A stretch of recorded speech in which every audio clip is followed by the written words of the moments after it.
What's up, guys? This is Will from the Mighty Beards of Gaming. I am the Mightiest Beard, bringing you yet another Battlefield 3 commentary. And I said two things in the last video that kind of apply to this first clip here. One, I said I didn't want all these videos just to be me going around poning noobs and being super badass, which I'm not, hardly ever. Second thing was, don't Rambo revive. I made a pretty good point to say that last time, and clearly this is a hot zone, but I revived that guy anyway, right next to that grenade. You can see it glowing right there. There's no way I didn't see it. And then despite that second grenade there, I go back again, and thankfully he takes it like a champ, but he peeks around a corner, gets shot, and I'm going to roll up, and I'm going to revive this guy one more time, and I'm not totally sure what happens to him after this, but I clearly know there's a couple of guys around the corner. There's rockets and bullets and stuff, but I go out too far and I get taken down, which is me not being very good at this game. And then I get exactly what I deserve from Rambo reviving that guy. I get Rambo revived and then get shot again. And I ain't even mad because I just did it 3 times to that other guy. I couldn't do anything but laugh at that. But now I want to take a second to talk a little bit about this gameplay in general. I'm using the G3A3, which is one of my all-time favorite assault rifles. Even though it's got a low RPM and a low ammo capacity, it still hits like a truck. It does so much damage, and I get that guy right there, and I miss his friend because I do run out of ammo, and if I had another assault rifle like the MLG M416 with the extra rounds and the super awesome accuracy and stuff, I probably would have been able to take him down, but this scene right here is why I like this gameplay right here. I thought that I got that guy, but listen. Yeah, just go ahead and waste all your Sega rounds on me not running around a corner and get wrecked, both of you guys, and swiped. Just for good measure, I'll pin you to the wall with my box cutter. So check out this next move that I finally pull off right here. Watch this. 180 Tom Cruise. Nice job, bro. High five. So I tried that move. Why won't you go down? Why won't you go down? I have to thank my friend right here for taking that guy out and covering me. Get on up, bro.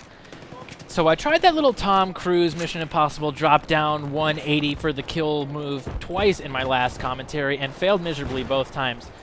So I was really, really excited that I finally pulled it off and I could show you guys that I can actually do sweet ninja moves like that, even though it's super lame and it's just a video game. If I did it in real life, I'd be impressed, but whatever. I did it in a video game, I think it's cool. And Smod in the lip. So this is a good time for me to talk a little bit about this gameplay in general. Obviously, we're playing Conquest on Grand Bazaar, and it's a high-ticket server, and as you can see, we're not doing great, and spoiler alert, we don't do great throughout this entire clip. But I wanted to show you guys this gameplay for a couple of different reasons. First reason being that just because you don't win doesn't mean that you can't still be a good contributor to your team and end up with an MVP ribbon, which I do get. And even though my KD is pretty high in this, most of my points come from pushing out and capping flags, which a lot of people don't really understand is the best way to get points in these large conquest maps. A lot of people will sit on their one flag and let the bad guy come to them and will just try to push up their KD, which means nothing, literally, in Battlefield. If you have a high KD, it doesn't matter. What matters is taking points and dropping the enemy tickets faster, which killing one person does not take down their tickets as fast as having 4 points does. So it's really pointless just to work on your KD. If you, by happenstance, wind up with a high KD and a lot of points from capping flags, then good on you. You've done your job. But if you push out from your flags and try to cap objectives, the chances are that your KD is going to suffer. But you know what? I have a lot more fun doing that than I do just farming kills until, you know, I farm these 2 kills right here. And then I listen, and I hear this guy right here around the corner firing with his Rex. And boom, right in the face. I knew exactly where he was, so that was an easy kill. But don't be overzealous and just go right for the flag. I know that there's a guy over here, so I want to take him out and kind of try to clear the area a little bit before I hop on the burn, because there easily could be other dudes on the flag, other baddies that you just don't see, just camping and waiting for the flag to start burning, and so they can hop out and take you down. It's really a simple tactic. You wait on the edge like those guys are, and you peek around when the flag starts burning because you know that there's enemies going to be there. And I don't get this guy, my friend does, but I leave myself open to get knocked down really far, and somehow the guy that chases thinks that dolphin diving right in front of me is a good idea instead of slowly coming around a corner to try to take his final shots on me. And I sit here with 4% health for quite a long time before I'm like, oh, I can drop health back and heal myself. That would be smart. That would be a good move, Beard. Maybe you want to be at 100% and not at 4%. But unfortunately, it does me 0 good because the guy creeping over there, I get that nade kill first, but then the sniper picks me from above their spawn. And this is another situation where I told you guys before, don't cry about campers. Yeah, that guy's camping up there with his sniper rifle, but you know what?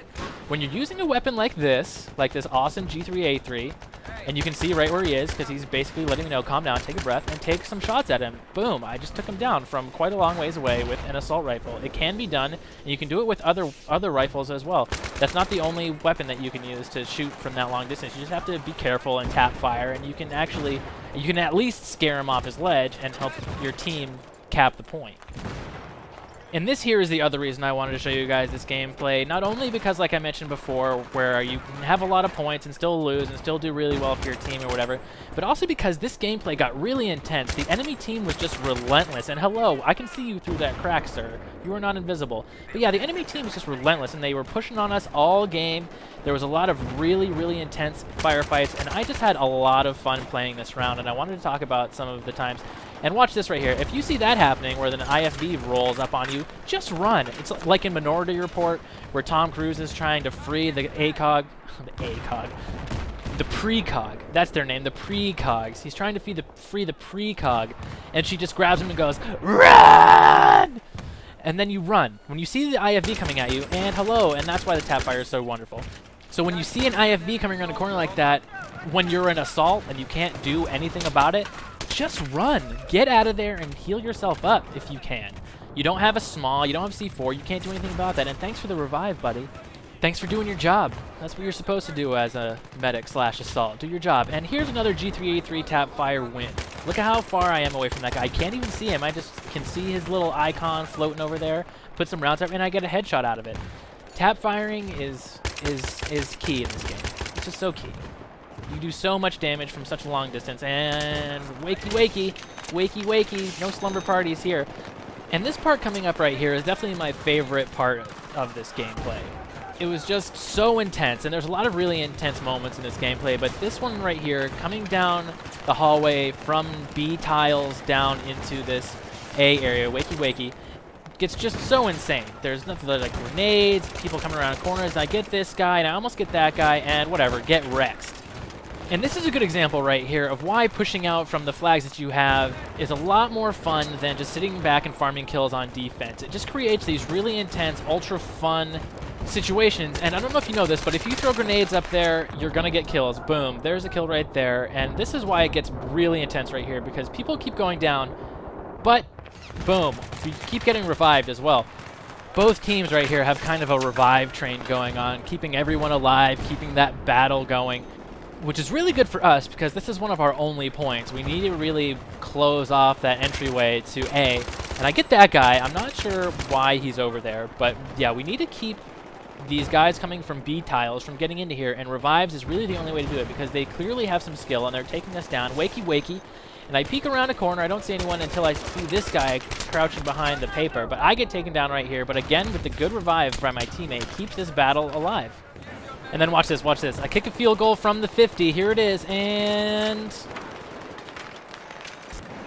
triple nade. There's nothing more satisfying than that, unless you're one of the luckies that gets quadruple nades. And I get revived here, and watch this. Ready? Eat Rex. One in the face. So right here, I'm trying to reload. I'm trying to keep everyone alive by dropping a med pack, and Fatman0385 comes around a corner and brings this really intense battle to a pretty dramatic end. They finally are able to push through. I mean, we lost that little battle, but I think everyone on my team did a pretty great job holding them off for as long as we did, for as hard as they were pushing, until half of the crew that was back there abandoned us at the end. And I'm fast forwarding here because nothing really exciting happens. I try to push out to E by myself because no one else was pushing with me, and I thought I was going to get it, and I try to hide over here, but my spider sense tingles just a little bit too late, and I swing around and get shot right in the back. So we don't get E. And right here, actually, I cut out a little chunk because I didn't think you guys wanted to watch me run around for like 3 minutes and go 1-1. I got one kill, and then I went down, and it took me a long time. It was a lot of running, just like this is right here. But from here, I see that my team has capped E, but I do see that there's an IFV over here. And I know that I told you guys earlier just to run away from the IFVs, but you can do a little bit of damage. He doesn't know I'm here, so I'm hoping that I can come over here and help pick off the infantry that's running around, or that I assume would be running around at least. And here I do a little squad chat because I was a scrub and I didn't look at the squad perks, and we're doubled up on ammo right now. And if you guys don't know this already, which you should know, ammo perks, or any of the perks, any of the squad perks do not stack. If one person has ammo, you guys have ammo. If you guys have 2 ammo, you're wasting stuff, because you don't get twice the amount of ammo if 2 people are running that same perk. And I get this guy right here like I was thinking that I would be able to do.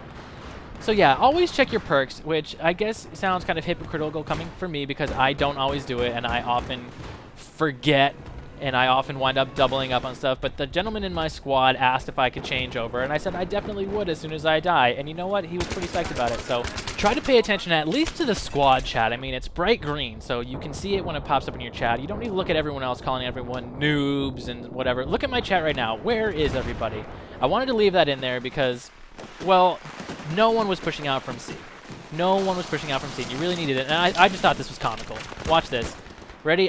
I'm going to go be MLG and go out there and take out this Humvee. Oh my god, I'm so cool. Or I'm going to run out and I'm going to dive right in front of a small. I just thought that was funny, and that's why I left it in there. It wasn't me being awesome. I just thought it was funny. I did some kind of bodyguard Kevin Costner dive in front of the bullets type situation. And then I just made sure I'd let my entire team know that they're all sitting at C, not pushing out anywhere. They're all just hanging out. And that accomplishes 0. We're clearly losing. We definitely need to go grab some more points, and that's just a big fail on their part for not pushing out. And then I have some fun in the vodnik. I switch over because I don't have a gunner. But I see you, dude. I see your glint. I see your scope glint. And I get that guy, and the fire thankfully goes out, so I can see exactly what's going on down there. And no revives. No revives, dude. That dude is staying asleep. And I get that guy and the next guy trying to rush in there and help everyone out. And then I get a buddy that tries to drive me around right here, but he runs into a wall and tries to get us out of here for 5 minutes. And I see some guys right here, and somehow these guys just will not die. They just will not die. And I took a rocket right there, which really severely injured the vodnik that I was in. Somehow. It took us down to 75% and disabled us, I guess, because all of a sudden I started taking a lot of damage in my vodnik, and my driver was a little smarter than me. He got out before I did, but after quite a lot of looking around aimlessly, I noticed that there is yet another vodnik parked right in front of me, so I decided just to take that one since I'm not an engineer right now and I can't fix up that one. And it blows up pretty quickly after I get out of there. And I don't know if you noticed earlier, but a Hummer came around the corner, and I put a lot of rounds into it, so it took a lot of damage, and it veered off into this alleyway right here. And check this out. I do this sweet little move that I thought was awesome. I switch over and roll right into the position, and do so much damage to that thing, get the vehicle disabled, and it doesn't blow up. I don't know what's happening to it. It doesn't blow up. I put so many rounds into it. This guy doesn't die, that guy doesn't die, and I take rocket after rocket coming from God knows where, and they finally take me down. I'm not 100% sure why that situation went down the way that it did.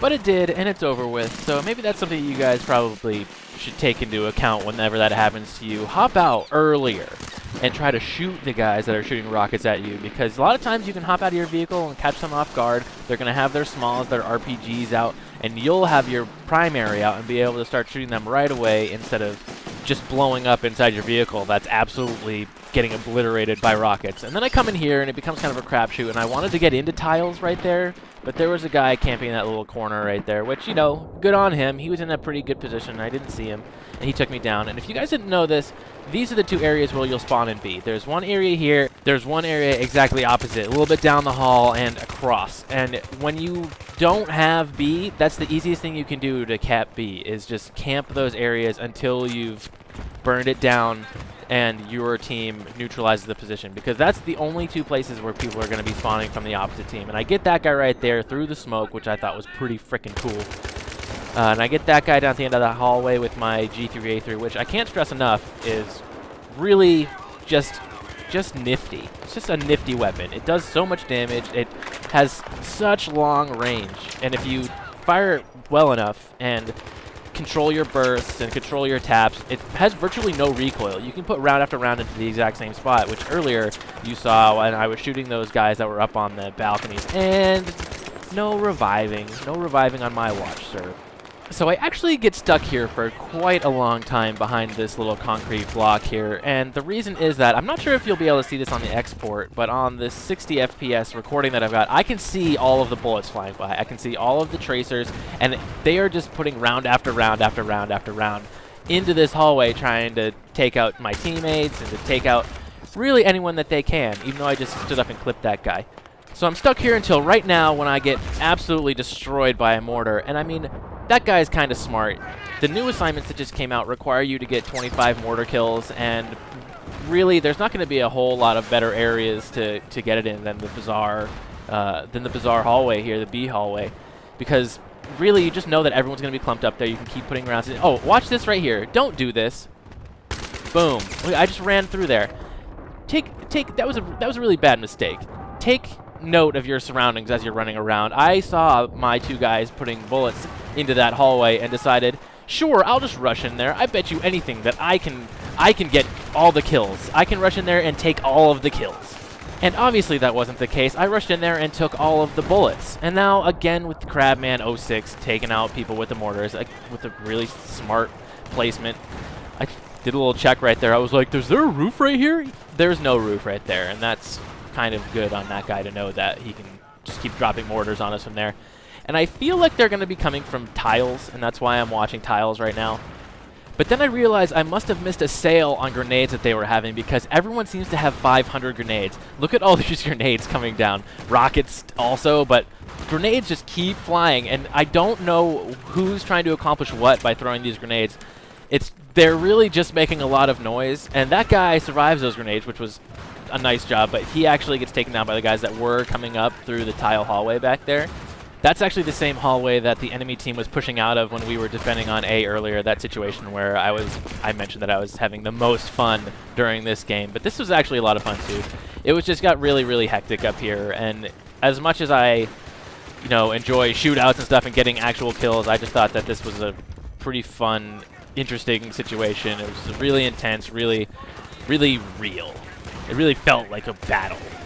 Now, much like the enemy team earlier, I thought I might be able to push out through here, and I see these two guys behind the concrete, and I thought for sure that I'd be able to get both of them, and I was putting enough rounds into their head space that I would take them down, but unfortunately, no dice. I gambled and lost right there.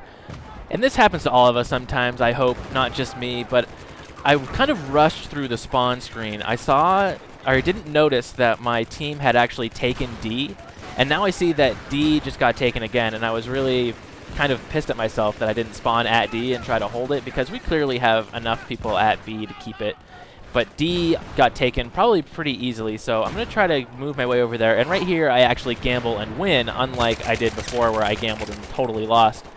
And I find myself in this little area with a 250 ticket deficit, wondering what exactly I should do. At this point, you're going to lose. So I think maybe I'll go to A, but then I decide just to go back through that empty hallway towards D where there's no bullets coming at me. And we're actually coming up on the end of this gameplay, obviously. So I just wanted to say thanks everyone for coming out again. If this is only my second video, so I'm trying to get a handle on it, trying to nail down my workflow, trying to figure out exactly how long of a game should be commentated over and all that good stuff. And here we go, and we finally lose. So thanks again, everyone, for coming out and checking out this video. Give it a like, give it a rating, try to get it trending so I can try to get some subs. Click subscribe if you really enjoyed it. I'm going to try to put these out as much as I can. I really want to try to increase my presence here on YouTube so I can get a little bit of a name for myself. So once more, thank you guys so much, and a goodbye.